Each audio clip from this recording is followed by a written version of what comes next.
Jesus Christ, where am I? Oh, Jesus Christ, where even am I? Anyways, a lot of boyfriends send drunk text messages. Maybe even the guy sending you this. But do a lot of guys make a whole visual audiobook while they're drunk, creating multiple AI images to fit the narrative to keep his girlfriend's attention because he knows nobody actually wants to read anything anyone gives them, but he thinks if he makes it super entertaining to watch, maybe she'll actually listen to it and then hear 2 chapters of the story? Well, if so, here you go.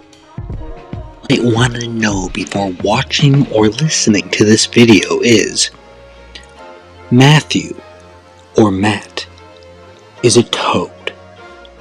He is with our protagonist, the Toad Knight, and his brother Ben. Ben is mentally disabled, and Matt has been taking care of him for a lot of his life. There's a tragedy at the home front with those three. They have to run away from home, and another tragedy, natural disaster type thing, happens and they all get separated. We then follow Matthew's perspective out of the three, and Matt gets rescued by the Purple Rhino people, who are the princess of the Pines kind of militia army. I'm not sure how to exactly word it, but they're nice folks. Matthew's very worried about them. He does not trust them one bit because Matthew does not like big government. He hates the princess. He hates the kingdom. He hates all that shit. But one thing Matthew definitely wants, and is a big deal in the beginning of the story, is syrup. He drinks it out of trees, and it makes him feel all silly and loose and forget all his problems. This is now day 2 of Matthew at the camp after a long day with the moles, who are the princess's militia, LOL, army. This is Matthew's second day there, and he had a very tough day of having to do chores he's not used to, and also he really, really wants syrup. Everyone just went to bed, and now Matthew is going to get into what he wants to get into. Enjoy the show. This is already way too long of an intro. This whole thing's going to feel too long in the TikTok world, and no one's going to watch this entire thing. No one will ever read this book. Chapter 11. The moon was a silver coin against the ink-black sky, its light sifting gently through the trees. The forest rustled and whispered, the breeze carrying with it the scent of pine and damp earth. Matt's hands trembled as they scraped against the bark of a towering pine. "Just a taste," he muttered, voice strained. His palms were raw, blood welling beneath splinters. He bit back a groan, scraping again as if he could claw his way through his own desperation. Freckle the mole snorted awake from a makeshift nest of leaves and moss, one eye cracking open. The campfire had dwindled to embers, and Sandman's snores were a low rumble. Freckle yawned, blinking blearily before noticing Matt's frantic movements. The mole waddled closer. He squinted at the toad, who was panting and sweating despite the cool night air. Matt's eyes flicked to him, wild and pleading. "Need it, Freckle. Can't think straight." He dug his hands into the bark again, and as Freckle drew closer, the true horror of Matt's hands became clear. The skin was a patchwork of raw, oozing blisters and jagged splinters, nails cracked and bleeding. Dirt and blood, forming a grim paste that coated his fingers. His palms were swollen, skin flaking away in wet shreds. Tendons stood out like taut wires beneath bruised and purpling flesh. Freckle could almost see the throbbing pulse of agony in every ragged, twitching movement. Freckle's face softened, but his eyes were serious. "You won't get any speeches from me, mate." The mole knelt beside Matt, and as he came closer, the damage was worse than he feared. Matt's hands were a ruined flesh torn and bleeding. splinters embedded deep beneath the skin, knuckles raw and swelling. Matt's eyes filled with tears, falling one by one, slow and silent, as if each drop was pried from him. He averted his gaze, shame etched into the lines of his face. Freckle gently wrapped his paws around Matt's wrists, firm but careful, and guided his hands away from the tree. Freckle pulled a pick from his belt, the iron tip glinting. He pressed it to the tree's bark, and with a practiced twist, sap began to ooze, golden and thick.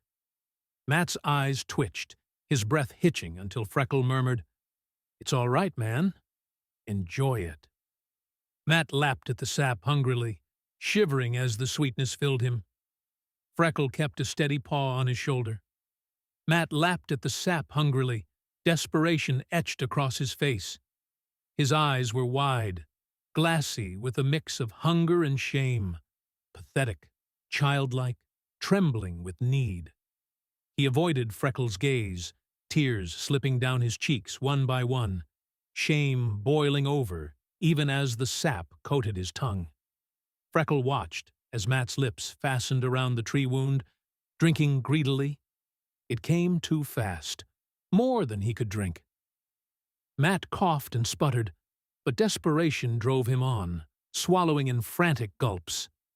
The sap clung to his throat, his eyes watering as he choked on it. More spilled, running in rivers down his front. He didn't stop. Couldn't stop. His hands fumbled for more even as the syrup oozed around his fingers, soaking into his tunic. A violent cough racked him, and he stumbled backward, legs giving way as he landed hard on the forest floor. Matt's vision blurred, the canopy above a tangle of dark shapes against the silver glow.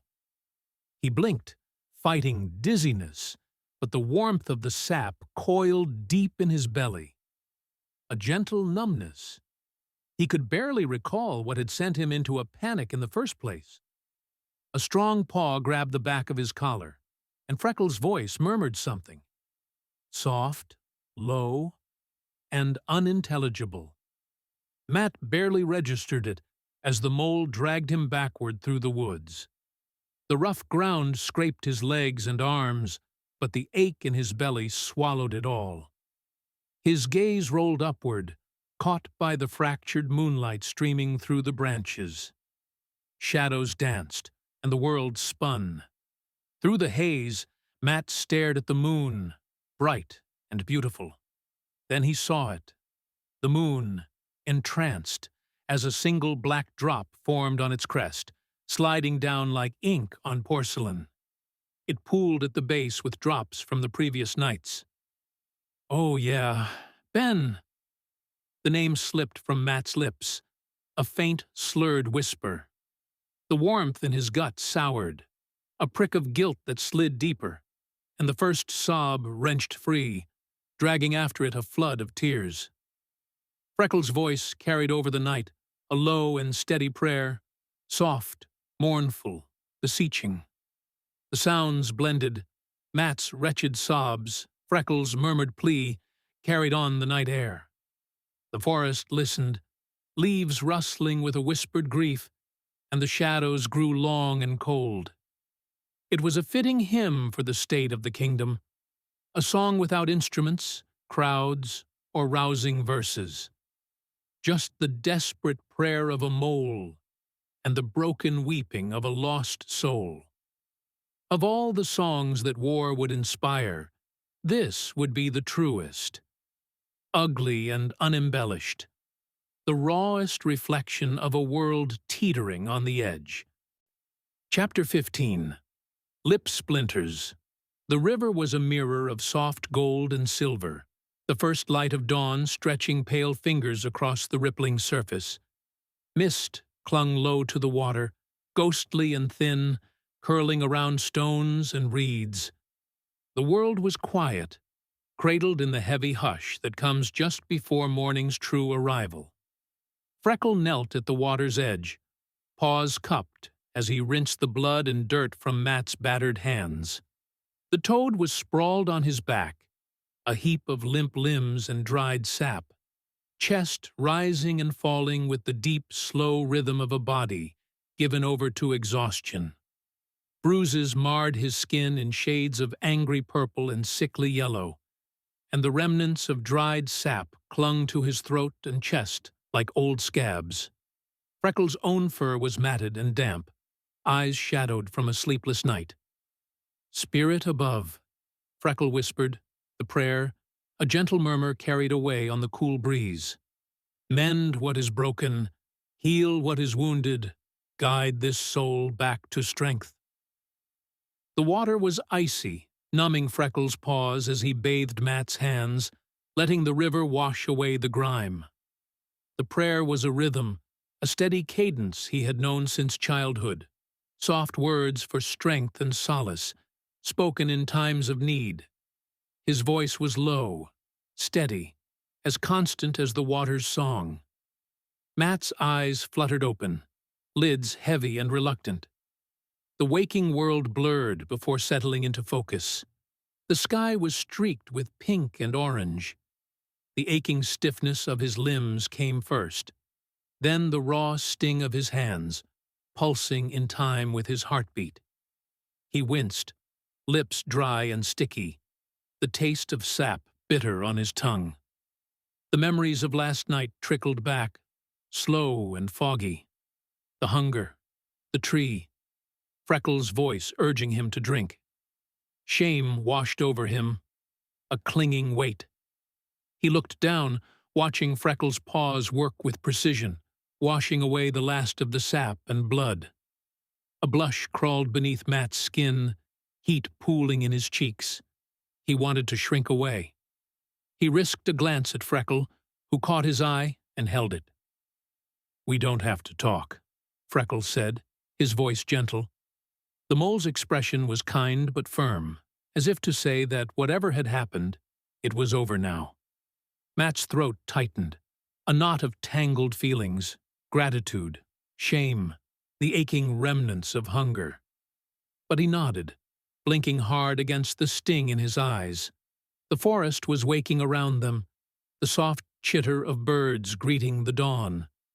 The mist lifted as the sunlight strengthened, painting the trees in warm hues.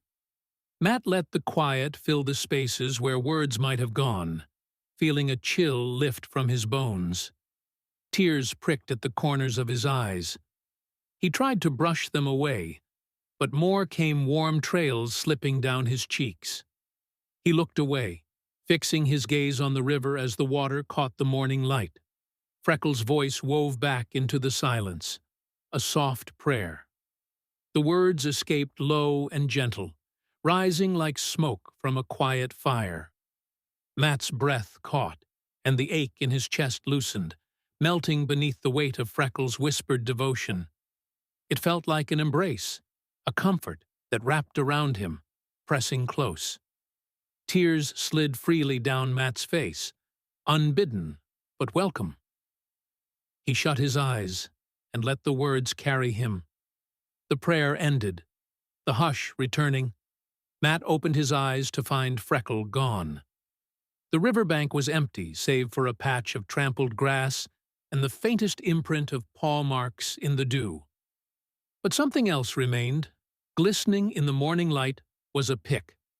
Not Matt's crude, battered tool from the night before, but a different one, solid and sturdy, its handle wrapped in dark leather and engraved with swirling patterns. The maroon and dark green colors of the giant moles and the pincis of the pines, the carvings elegant and deliberate. Matt's fingers brushed the handle, tracing the markings. A sting jolted his lip, sharp and sudden. He brought his hand to his mouth, blood smudged his fingers, and he blinked in confusion. A hazy image flashed across his mind, barking hunger, the taste of sap, the desperate gnaw of teeth on wood. He pressed again, this time pinching free a splinter of bark, slick with blood. The sting was sharper now, and a thin trickle of crimson rolled from his lip, trailing down to his chin. The droplet hung for a moment before falling, spattering the handle of the pick. The dark wood drank it up, the stain sinking in like ink on parchment. Matt stared at the mark and grinned. He wiped his mouth, flicking the splinter away, and sighed. He looked at the water, knowing he should probably just throw the pick as far as he can into the blue and never look back. He gripped the pick tighter, a weight both familiar and foreign. It felt different, heavy, but comforting. Matt wiped the handle clean and tucked the pick into his belt, the leather pressing warm against his back. Matt turned from the blue and started into the woods, alone, but not forsaken, knowing where he was going next, wherever Freckle was going.